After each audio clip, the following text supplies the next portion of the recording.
Queridos, a paz do Senhor, Deus abençoe sua vida, Deus abençoe a sua família, Deus abençoe nossa amada igreja, nossa comunidade de fé, a Igreja Batista Reformada, aqui a sede, a igreja de Aratu, Mangabeira, com o pastor Fábio, a igreja de Campina Grande, com o pastor Átila, e a igreja de Tramataia, com o pastor Nildo. Deus abençoe a todos os irmãos que nos assistem essa noite, para a glória de Deus. Eu quero passar para lembrar a vocês que agora, dia 14 do mês de março, não é? Dia 14 agora, nós vamos ter a nossa conferência anual de mulheres. Será um momento especial. O dia todo as mulheres estarão aqui na nossa comunidade de fé na sede.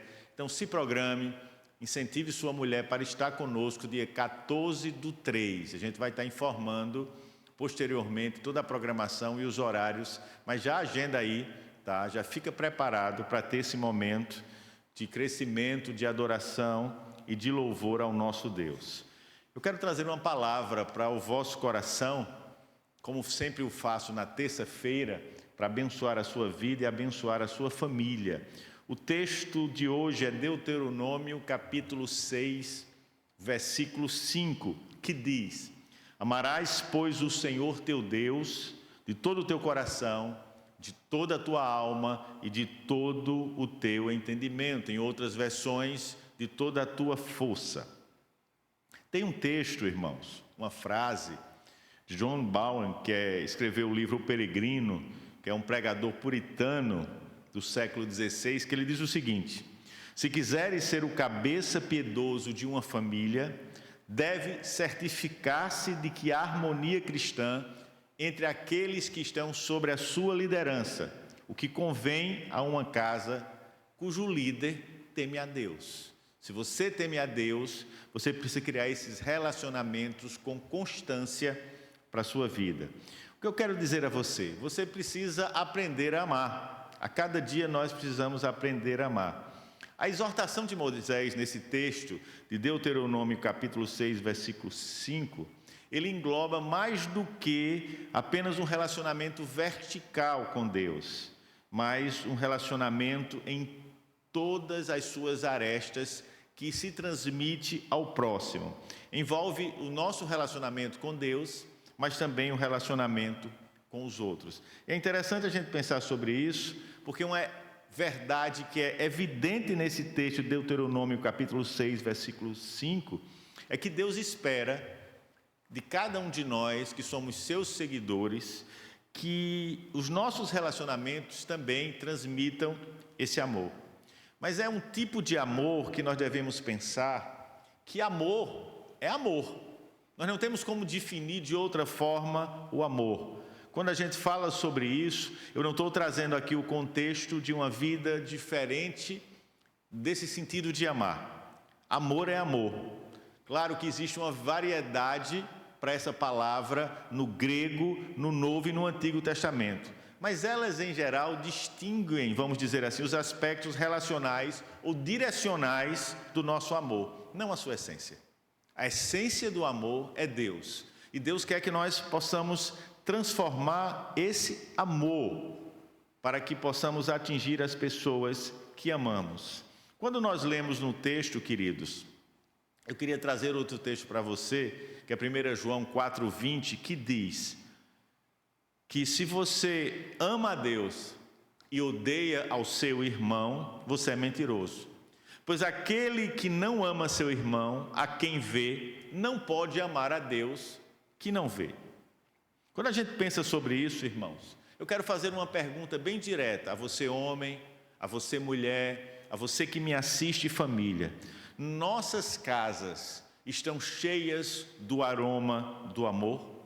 Aquelas pessoas que entram na nossa casa, que nos visitam, que estão conosco, elas podem notar imediatamente que na nossa casa se deixou o mundo do narcisismo, do egocentrismo, o mundo egoísta, e que entraram num porto seguro de amor, de paz, onde as pessoas valorizam-se umas às outras e elas têm estimas pelos outros. Sua casa, ela transmite esse aroma de amor? Pense sobre isso, querido. Quando chega alguém na sua casa para lhe visitar, essa pessoa percebe isso, os nossos vizinhos percebem isso, aqueles que estão mais próximos percebem isso, que a nossa casa tem uma fragrância, um aroma de amor. Isso é muito importante.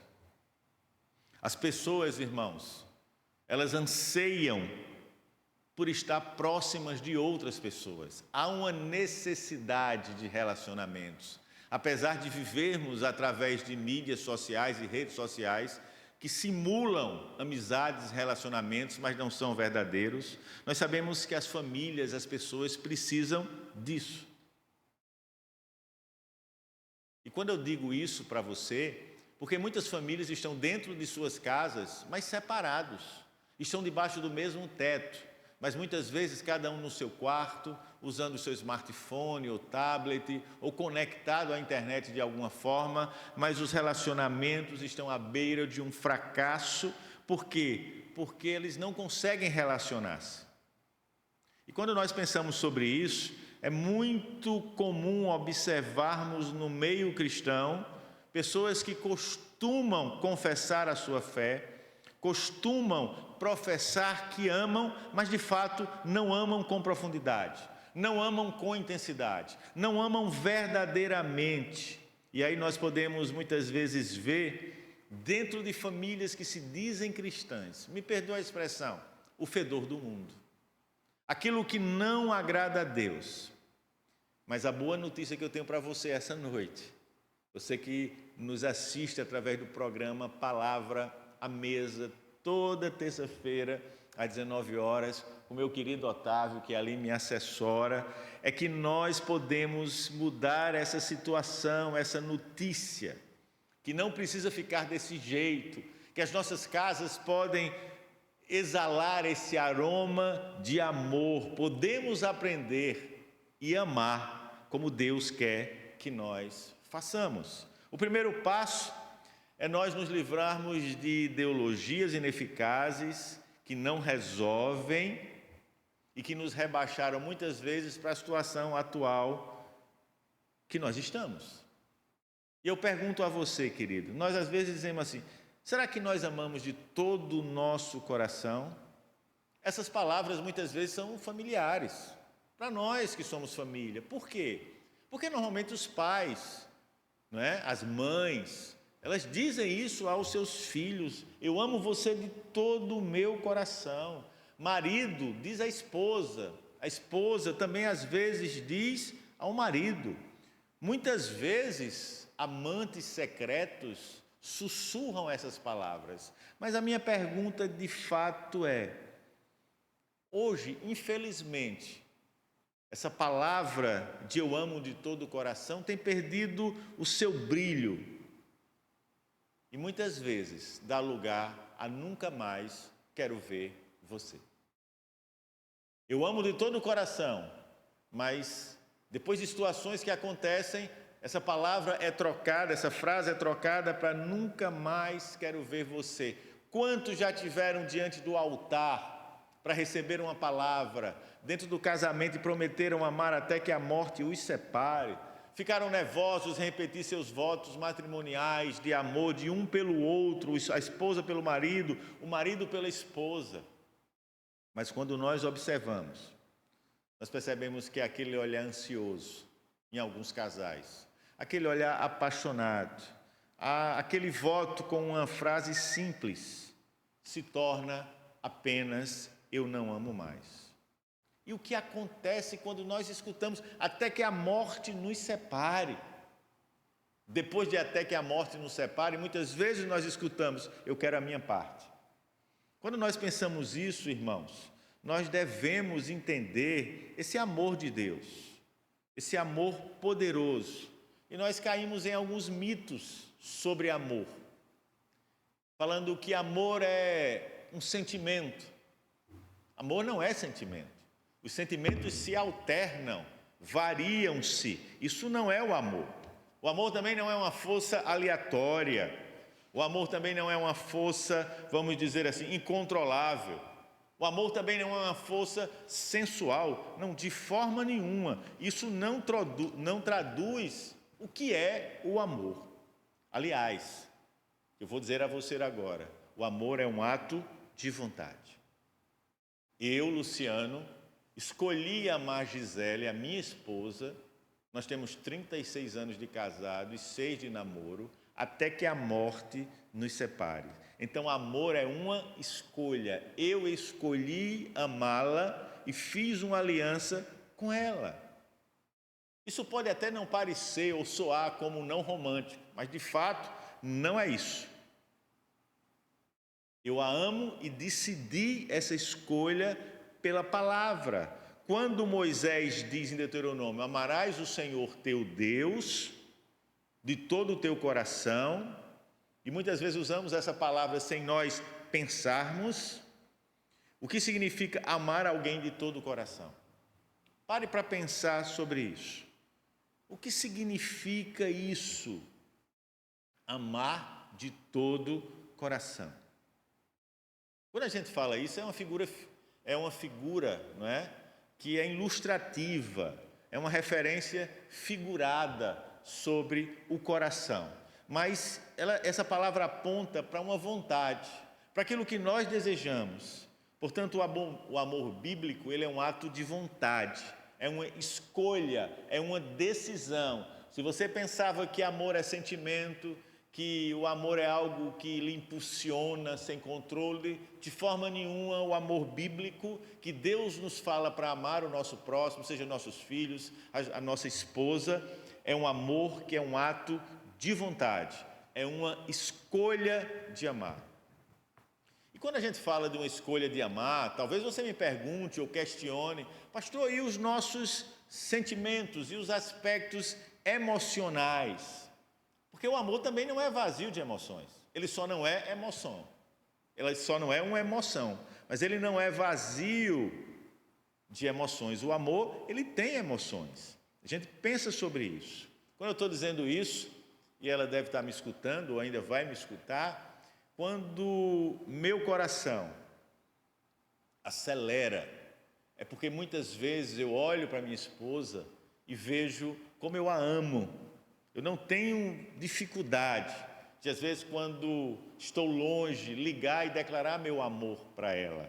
Isso é uma decisão, sabe? Quando ela passa na minha frente, quando ela está em um lugar longe, eu a observo, eu posso expressar este meu amor. Eu decidi amá-la. Isso tem a ver com emoção. Eu ainda sou, vamos dizer assim, extremamente emocional no sentido da relação de amor com a minha esposa. Pense sobre isso. Embora a emoção seja parte, vamos dizer assim, da equação do amor, mas ela não é o amor. O amor verdadeiro, o amor bíblico, não é controlado, como eu disse a você, pelas emoções, de forma nenhuma. Os irmãos até da nossa comunidade de fé brincam, né? Às vezes a gente acorda, vontade de apertar o pescoço um ao outro, de repente há aquele sentimento de tristeza, até de uma raiva, né, de um desgosto, se transforma em algo maravilhoso, algo especial, sabe, meus irmãos? Por isso que eu digo, e você sabe, casamento não é fácil, casamento ele é abençoado, mas nós teremos algumas dificuldades, preguei isso neste domingo, porque no mundo nós teremos aflições e passaremos também por dificuldades pelo pecado que entrou em nós. Somos dois indivíduos relacionando-se com uma aliança, que estamos em guerra contra a carne, estamos em guerra contra o mundo, estamos em guerra contra o diabo. E isso às vezes nos faz declarar guerra um com o outro, mas não deveria acontecer. É por isso que eu estou aqui, para instruir a sua vida. Quantos casais eu não atendo que passam por essa dificuldade, que passam por questões de relacionamento, porque não entendem essa vontade de Deus, essa vontade poderosa do Senhor sobre as nossas vidas. Então pense sobre isso, meu querido irmão, minha querida irmã, sobre tudo isso que o Senhor fala conosco essa noite. Deixa eu te dizer mais algo.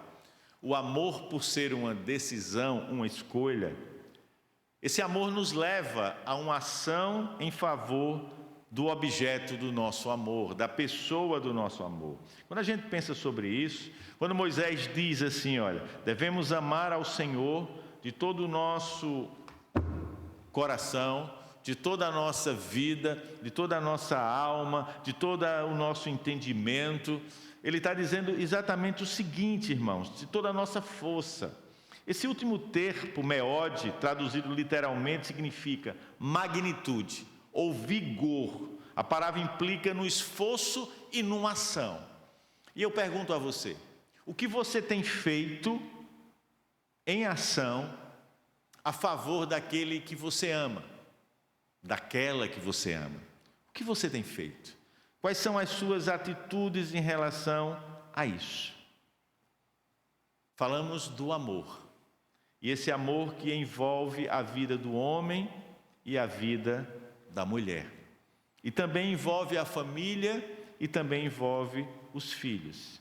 E a minha palavra final para você essa noite é como você tem amado. Você tem amado com esse amor que o Senhor colocou diante de você? Você tem exposto esse amor em ações a favor do outro? Se assim for, louvado seja Deus pela sua vida. Se não, reflita. Reflita sobre como você tem demonstrado esse amor, segundo o texto que nós lemos lá em Deuteronômio, capítulo 6, versículo 5. Amarás, pois, o Senhor teu Deus de todo o teu coração, de toda a tua alma e de todo o teu esforço. Lembrando de 1 João capítulo 4, versículo 20. Eu amo a Deus, se eu amo a Deus, eu não posso odiar o meu irmão. Porque se eu fizer isso, eu sou mentiroso. Pois aquele que não ama o seu irmão a quem vê, como pode amar a Deus que não vê? Reflita, pense sobre isso. Que a palavra à mesa desta noite fique no seu coração e na sua família. Peço a você que transmita a outras pessoas para que elas sejam abençoadas em nome de Jesus. Deus te abençoe, abençoe seu casamento e abençoe sua família. Amém.